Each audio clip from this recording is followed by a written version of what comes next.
Assalamu alaikum wa rahmatullahi ta'ala wa barakatu. Barkanmu da sake saduwa da ku a cikin wannan tasha tamu ta cin dure.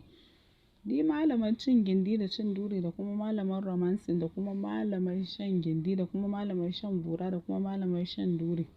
Kun san yau wani risacin da muku na ɗauko muku zance ne akan cin dure. Saboda 'yan uwana mata sun ce min in ba su style ya za su yi su ci mijinsu har sai ya yi kuka. Kuma kun san maza ƙawaye na ne, su ma kansu sun ce su ma suna so su ji daɗi a rayuwarsu. Kulli yaumin sai dai in yi ta cewa a ci mata ga ta yanda za su yi su ji daɗi. Shine 'yan uwana mata su kansu suka ɗauki ɗawainiyar kira na a waya domin su tambaya ta yaya za a yi su ma a ci su ji daɗi.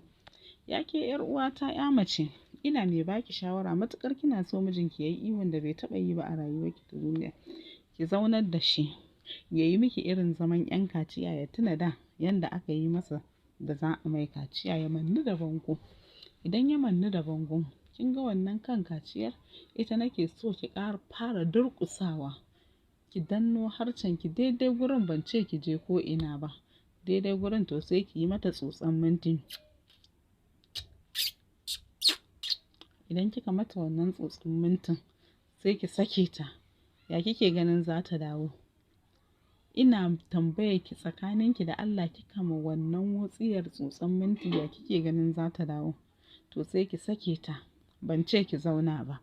Kin mai wannan zama na 'yan kaciya ya tuna da ya wangale ya jingina da bango. To sai ki sake ta, sai ki ɗauko harcenki. Idan kika ɗauko harcenki sai ki laso tun daga sama har ƙasa yake tsotsi nonuwa.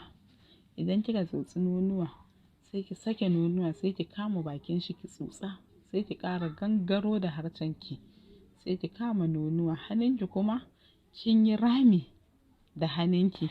Abin da nake nufi da rami, kin haɗa hannuwanki haka, babban ɗan yatsanki yana kan hannuwanki nan guda huɗu, babban ɗan yatsa yana kan yatsinkin nan guda huɗu da suke jere.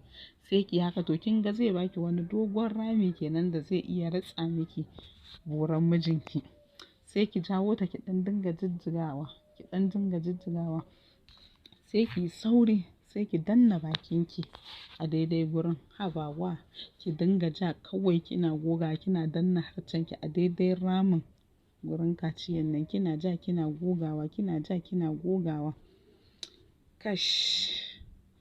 Ku ci gaba da bibiyata domin ku ji ya suka ƙarƙare, wane irin style za ta masa, ko kuma wane irin style zai yi. A'a zai yi goho ne, zai yi rigingine ne, a'a zai zauna ne, a'a a zaunen za su ci gindin, a'a a yaya ne. To ku ci gaba da bibiyata domin ku ji.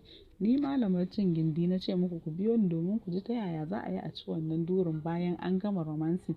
Ya zai iya ci wannan durin matar tashi. Ku ci gaba da bibiyata, ku danna mana subscribe, kana ku danna ƙararrawa domin ku ji ingantattun magunguna da kuma ingantattun yanda zancen zai kasance da kuma yanda za ku ƙaru da junanku a cikin jima'i na aure. Ku biyo ni domin ku